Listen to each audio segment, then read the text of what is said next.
Welcome back as we continue our discussion on Nkandla with ANC Treasurer General Dr. Zweli Mkhize. Dr. Mkhize, I have to take you back to 2008 when the NEC of the ANC recalled President Zuma to President Mbeki for far less, for allegations that he manipulated state institutions to go after political enemies, allegedly. What the public protector has reported here is way worse than what happened in 2008. Surely the NEC of the ANC should act, or at least call a conference.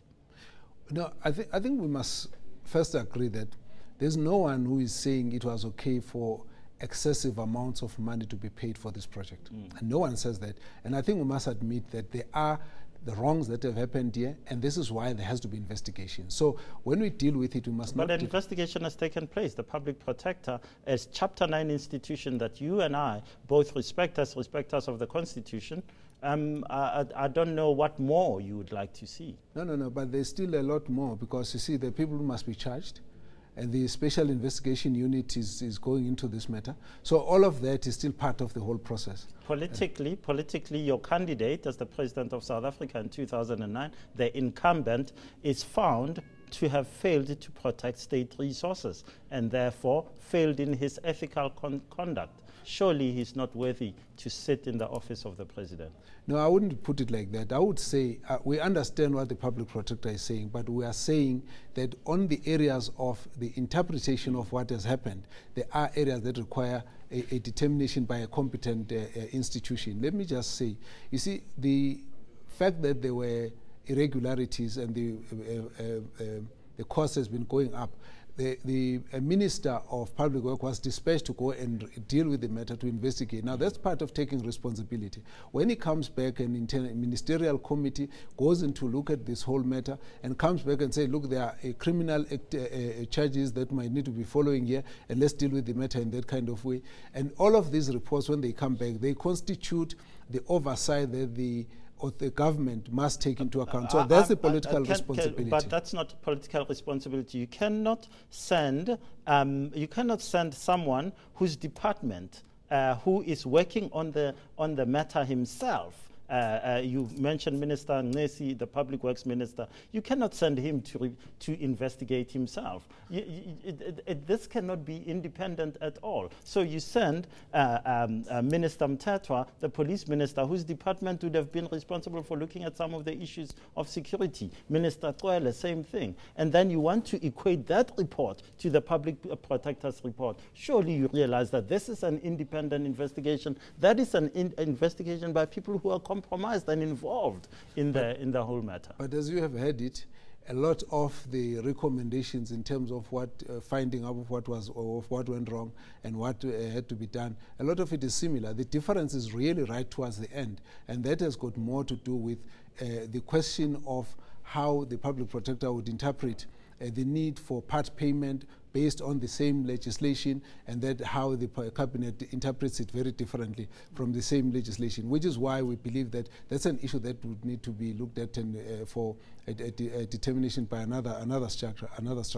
Where the public protector is raising the issue of ethical questions, is raising the issue on the basis of what questions were asked, and the issue is that a number of steps have been taken anyway. So as they did investigate, they actually did find something wrong. But by the way, you must also recall that Minister Nkandla was not the original minister who had done the project. There were two other ministers before him. So even though that was the same department, it did point out the things that were wrong. It's the same ones that the department has found. Can I ask you, frankly, as a leader of the African National Congress, a long-standing leader of the African National Congress, don't you think there is something obscene about spending in a poor village like Nkandla 246 million rand on one mansion, one palace, for one leader, when the former Deputy Minister Henrietta Zulu had pointed out that swimming pool could be used for the community. The police barracks could be used for the community as well. So many of these things. The African National Congress surely must be appalled at 246 million rand being spent on one house for one family. Look, the whatever extra amount that was higher than what was originally budgeted for is high enough. Whether even it was 10 million or even 200 million. So we're not arguing whether this amount was high. The issue we're arguing is let us find those who are responsible in terms of how all of this happened. But secondly, let me come back to the issue of the police barracks and some of the water sources and so on, because a lot of that investment has been done, which is outside the family precinct.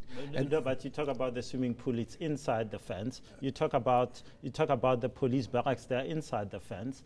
A lot of that is inside the fence. Police barracks is not inside the fence. There's a whole village, that's the point I was making to you, that if you go to Nkandla, what always gets shown is what the public protector says there was a declaration of a bond for.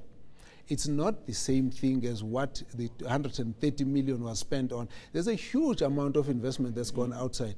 I'm not saying it's necessarily correct, but I'm simply saying that we need to make that distinction as well. And on top of that, then I'm saying the interpretation of the part payment has got more to do with the interpretation of this legislation, and we don't have a problem with it.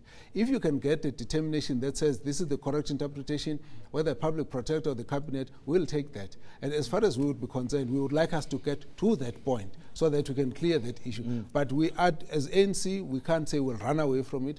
Yes, there was a problem in this case, and the amount of money that has been used wrongly, we want people to pay for it. Are you going to fire some of those ministers who acted in a manner in this report that seems as if they were acting as bodyguards essentially for the presidency instead of doing their jobs in an independent manner? I refer here particularly to Minister Nkhize, to Minister Mthethwa, Minister Zweli, who seem to have want to intimidate the Public Protector's Office with threats of jail and so forth.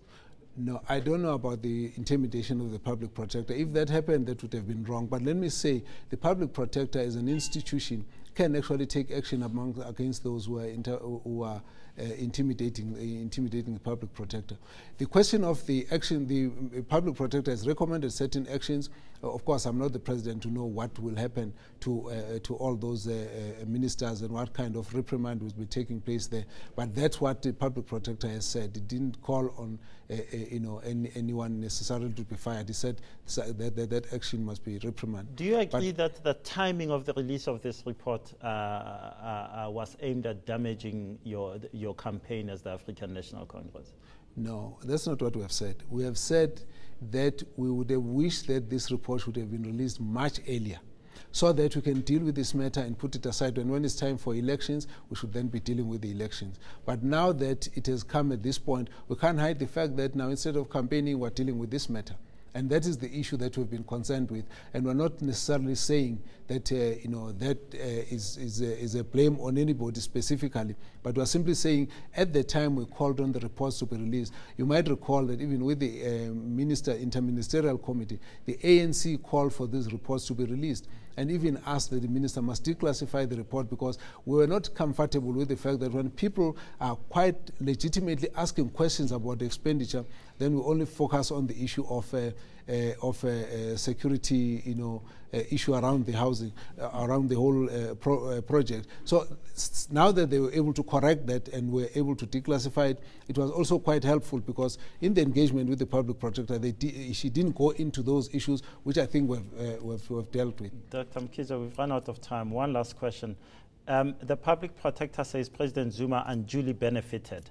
And President Zuma and his family unduly benefited from this project. Do you recommend to President Zuma that he should pay for all these extras? Yes, the point what we're making is that there are two interpretations. Let's do a determination. If the ultimate determination is that there's going to be payment, then of course that would be the case. But what we're simply saying is that this is a new process of democracy. We need to just clear these things, because they've got precedent in it. They must be therefore taken into that kind of process. But for us, whatever the determination will be from a competent institution, we'll be fine with it. Is President Zuma a liability for the ANC in this election? No. Not at all?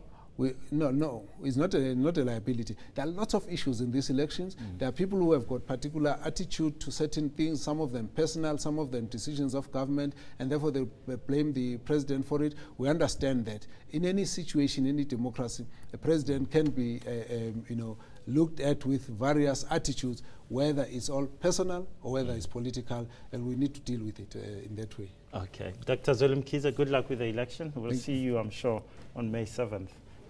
As you go to vote. Thank you very much. After the break, we look at what happens next in the Nkandla saga with Mail and Guardian Deputy Editor Moshosho Monari and eNCA reporter Thulasizwe Similani. News that moves. eNCA.com.